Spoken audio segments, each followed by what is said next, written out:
Sa mabiyaya, pinagpala at magandang gabi po sa ating lahat. Magandang gabi din siya. Nung papunta po ako rito, medyo umaambon, malakas. Sabi ko, baka hindi masyado marami ang mga tao. Every year I come to celebrate Mass on the feast day of St. Pio de Pietrelcina. Pero nung papasok na po ako, napakapal ng mga tao. Natandaan ko po nung he's now a saint, St. John the 23rd, Pope John the 23rd. So yung ating Colegio Seminario Filipino, Colegio Filipino sa Rome, where I was one time rector, student also, resident, yun po ay Bibles, October 7, 1961, during the Feast of Our Lady of Rosary. And dahil malakas ang ulan, akala nila hindi na darating si Pope John the 23rd, who was scheduled to bless our Colegio Filipino. Pero kahit na malakas ang ulan, dumating pa rin po. Kaya yung kanyang pabungan, his opening words were in Latin. Ponte aquae non potuerunt extinguere caritatem. Ano ibig sabihin sa English? Rough translation. Much water cannot extinguish love. So, narito kayo dahil mahal ninyo ang Diyos. Amen.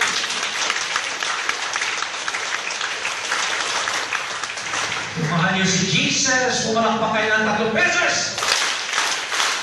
Kung mahal niyo si Mama Mary, palakpak kayo 3 beses. Kung nais niyong lumago, umunlad ang inyong pananampalataya, pakikipag-ugnayan kay Jesus, pumalakpak kayo ng 3 beses. Kung nais niyong window ng pag-sermon, pumalakpak kayo 3 beses. That's easy for me. So, automatic minsan pananampalataya natin, minsan automatic. So sometimes, even blessings, sabi ko kanina, sometimes they are in disguise. Ibig sabihin, nung una, you don't see them as blessing, kaya na in disguise. Nakatago, and later on, you'll find out what you experience, though it might be painful, it is a blessing in disguise. So, bago pumasok, kanina yung unang nag-misa dito, si Father Jerry Orbos. I was talking to him and he was in Abra last Monday. And then, habang tatlo po sila sa sakyan nila, habang nagmamaneho, yung kanyang driver, tapos biglang-biglang may nakasalubong sila. At sila ay binangga. 8 nakasakay sa van na humangga sa kanila. Sabi ng ari, "Oh, Father, kayo pala po. Buti na lang, blessing kayong nabundol namin." Sabi, bakit? Kung hindi nabundol ng kotse ni Father Jerry, baksak sila sa pangin 8 tao. So, my dear friends, we experience many blessings in life. Kaya lang, kumisan hindi po natin nakikita as blessings. So, yung pong theme na binigay sa akin para sa ating pagninilay, so, the grace of the suffering of Padre Pio de Pietrelcina in the year of the poor. Ulitin natin, the grace of the sufferings of Padre Pio de Pietrelcina in the year of the poor. Suffering. So, pagtatanong ako, walang gusto dito mag-suffer. Di ba? Wala. Gusto natin magkaan ang buhay natin. Gusto natin masaya. Walang problema doon. Ayos ang Diyos maging masaya tayo. And yet, this feast teaches us, the feast of Padre Pio teaches us that suffering is part of life. Kung ito ay mahalagang sambak ng buhay ng tao, huwag nating talikuran ko dumating sa buhay mo. Harapin mo. Bakit? We know that God loves us because while we were yet sinners, He died for us. So the suffering of Jesus is an expression of a deep love for us. We need to reconcile to God. God does not need to be reconciled to us because He never changed in His love. His love for us will always be the same. Unconditional, unlimited. Tayo, sabihin natin, Panginoon, mahal kita ngayon. Dumaan tayo ng pagsusubok, o minsan natukso tayo, tumakalibot tayo, nagtatampo tayo, galit tayo sa Diyos.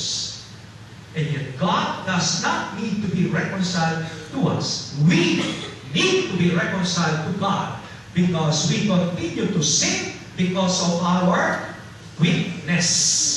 Pero ang Diyos, hindi po nagbabago. So in Padre Pio, we see that suffering is part of life and He is our model. Kung minsan na yun po, we need models to inspire us, to guide us. Mas madali, di ba? At kung ang modelo ay hindi malayo-malayo sa yung buhay na sa buhay mo, you can easily identify. Pero kung napakalayo, medyo ang kanyang dating hindi malakas. So, alam natin ang buhay ni Padre Pio. Bata pa pala, may sakit na. Physical sickness. He had a weak constitution. Pero dahil ang kanyang magulang ay napaka-lapit sa Diyos, so hinubog sa tamang paraan, mali pa, malapit na siya sa Diyos. Mali pa, mga 6, 7 years old, gusto nang magpare. At napakaganda po ng kanyang motto, pamantayang prinsipyo sa buhay. Dahil alam niya, siya ay mahal na mahal ng Diyos, kahit anong mangyari, hindi niya ipagpapalit ang pagmamahal sa Diyos sa anumang bagay.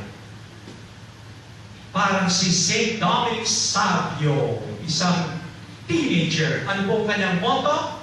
I would rather die than sin. Mas mabuti pa sa akin, mamatay ako kesa to displease God, to turn my back from God who loves me unconditionally. Tayo, konting bagay lang, sisimaling tayo. Konting bagay na, di ba? Nagdaraya. We have no clue na bawat kasalanan, maliit o malaki, tumatarak sa puso ng Diyos. Lungkot ako, kumisan na rin ko, nag-abortan sa babae para nagsimpido lang. Buhay ang pinag-uusapan. So dapat malinaw sa ating buhay. Ano ang ating hinahangad? All of us are here because we carry, sabi nga ni Paul, in ourselves, the passion, death of Jesus. So, si mismong Jesus sabi sa atin, if you want to follow me, be ready to carry your cross. Hindi sa salita, ngunit sa gawa. So, minsan may pagsusuko tayong dumarating. Minsan ito ay isang pagkakataon. It's an opportunity for us to grow in our faith, to grow in our trust, to grow in our patience. Today, we are asked to persevere. Kung minsan ay mga tao ngayon, in terms of perseverance, mahina. Kung minsan yung mag-asawa, konting alin lang, iniisip agad, annulment, kaya divorce. Nung araw, tanungin natin, yung mga medyo may maraming apo. They will never think of divorce. They will never think of annulment. Upo tayo, pag-usapan natin. Pero bakit ngayon, short-sighted. Pero lahat ng mahalagang bagay nangangailangan ng sakripisyo tiyaga, pasensya sa ating buhay. Yun ang pinapakita sa atin ng ating modelo sa ating kapanahunan, si Padre Pio. Naging matyaga siya sa buhay kahit anong nararanasan niya, sakit mula sa kanyang ulo hanggang sa buong katawan, hindi siya sumuko dahil lagi siyang tinutokso ng diablo, pero hindi siya sumuko. Umasa siya sa Diyos.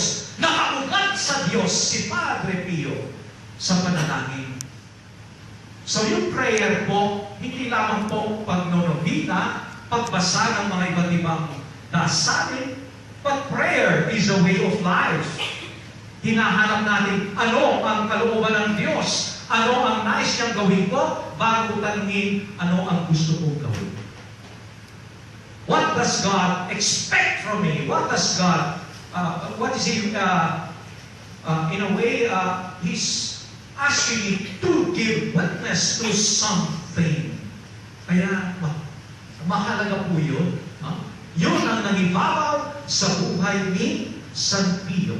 And when we put the will of God, living it out every day, we live it out, we give our best, masasabi ko po sa inyo, hindi lamang kayo ang payayamanin ng Diyos sa inyong buhay, ngunit pati yung ibang tao. And this is what we see in Mama Mary. She was not just thinking about herself. She was just a humble servant of God. God, what do you want me to do? I want you to be the mother of God.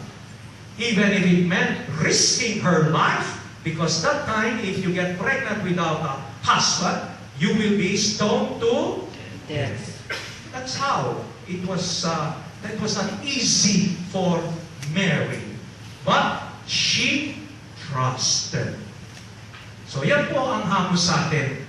Maniwala, magtiwala. Kaya sabi ni Padre Pio, pray. If you pray from your heart, pray with your whole being, then next is hope. What you hope will be realized. And then, you know that God will always take care of you. So, the third is, don't worry. Things will work out well. Not according to your plans, but the best will always be God's ways. The best results will always come out when we put everything in the hands of God. So marami pong himala. Nung Sabado, I bless dormitory for street children. Nakausap ko yung nagsimula nito, si Joe Tim.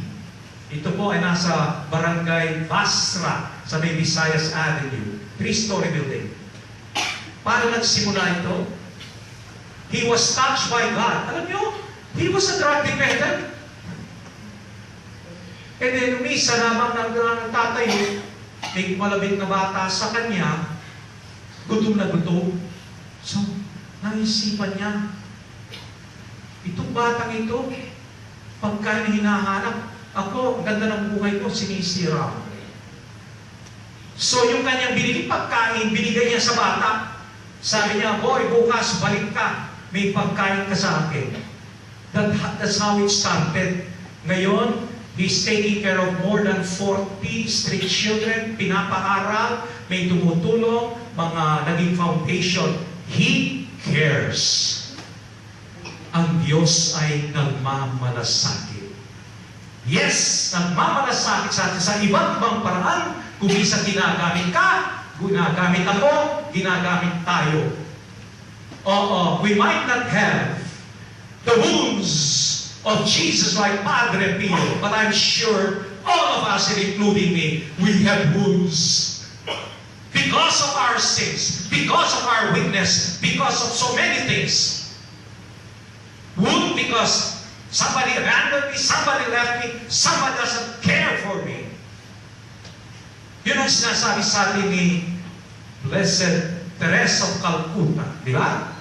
Kapag pinag-usapan yung poverty, inisip natin yung mga taong namumot ng pagkain sa basura, yung mga homeless. Sabi ni Mother Teresa, there are people more in a way who have a worse condition in their life, who are more poor than these guys in the streets. Who are they?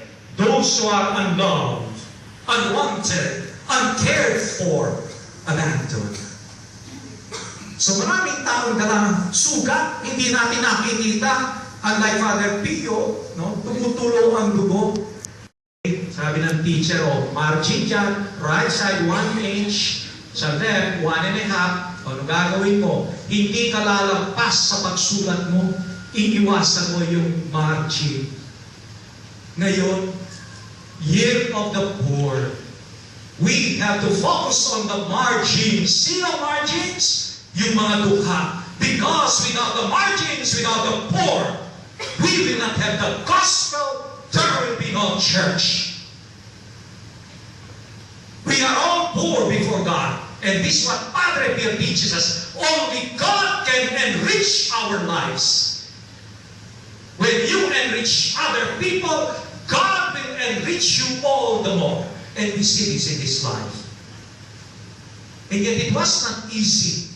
50 taon nasusubok si Padre Pio, sinisira, hindi naunawaan, sinasabi, nagyayabang siya, nagtugunwari, and yet nagtiwala. Naniwala. He persevered until the end. So my dear friends, there is grace. Meron pong biyaya, pagpapala sa paghihirap, pagtitis. Hindi yung hanapin mo yung hindi. If it comes along your way, maybe God allow that to happen to test your faith so that you will grow in your relationship with God. The way Padre Pio grew in his relationship with God, he was rooted in God so that no matter what happens, dumating si taning, maraming tukso, hindi bumigay.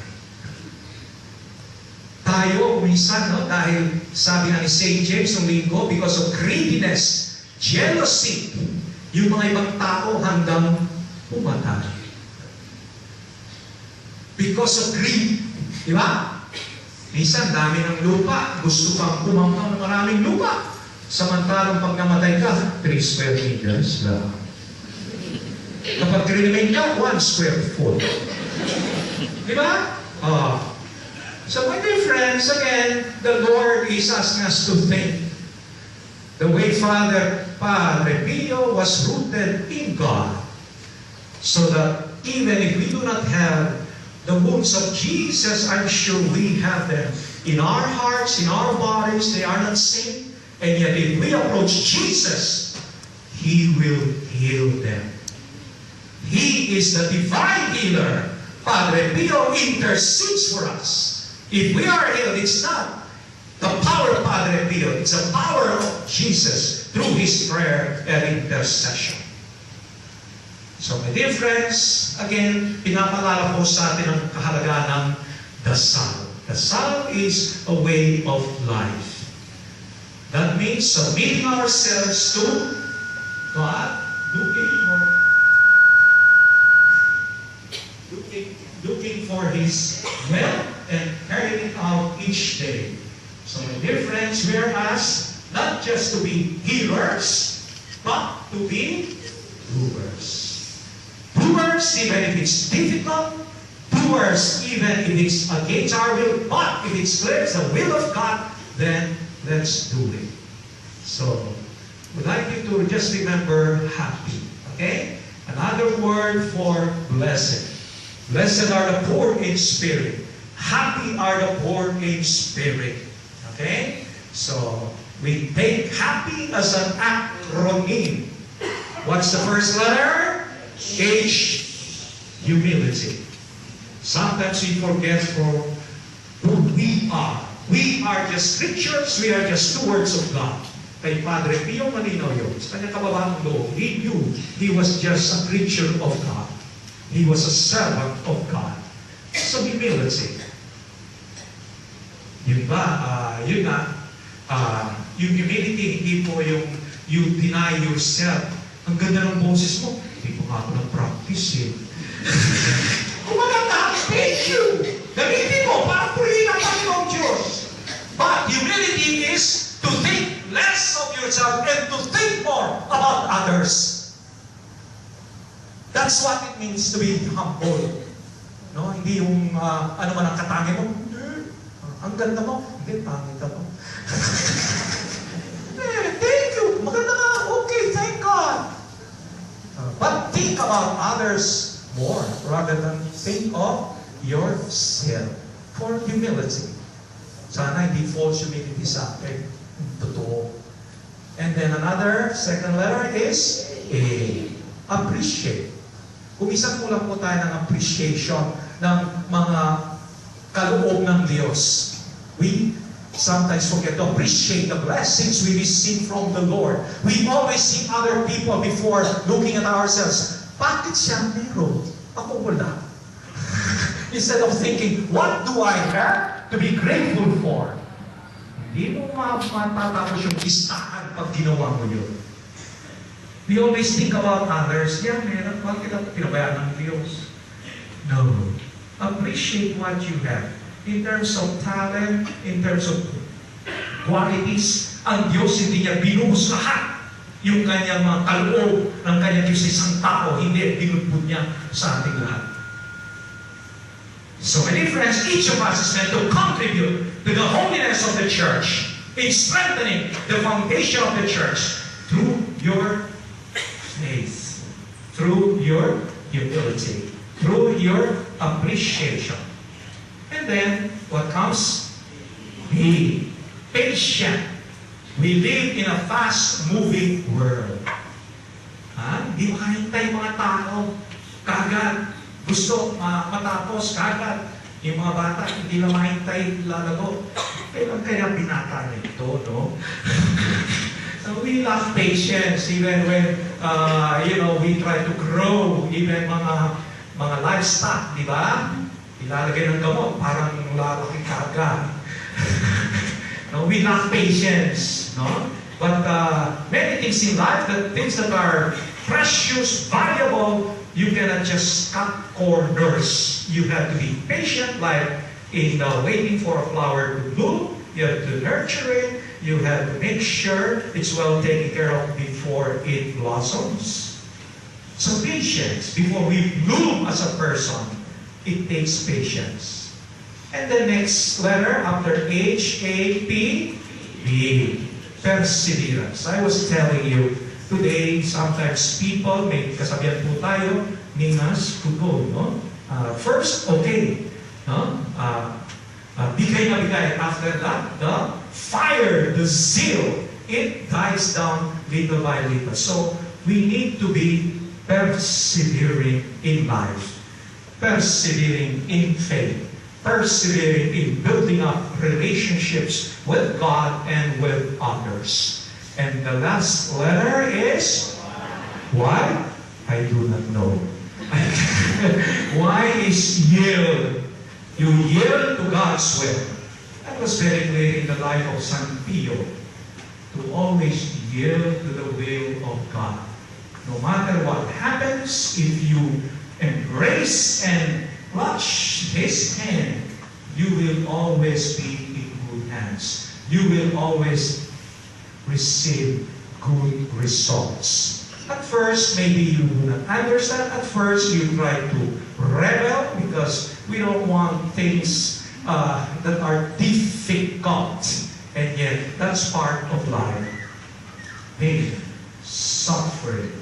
And yet, it is in pain and suffering that we grow in our faith, in our relationship with others. When parents experience many pains in rearing their children, there is more love in the family. So we thank the Lord for this wonderful opportunity to pause, to stay back and see, where is my life going? What is missing in my life? What do I treasure most in life? Sana, klaro tayo, patuloy tayo kay San Pio that our vision, the center of our life will always be Christ, because we share in His passion each day. His passion is an expression of what true love is. It is not to punish man, but to express His love for us. He died, He rose for our sake. Amen. Palpakan natin ang Panginoon.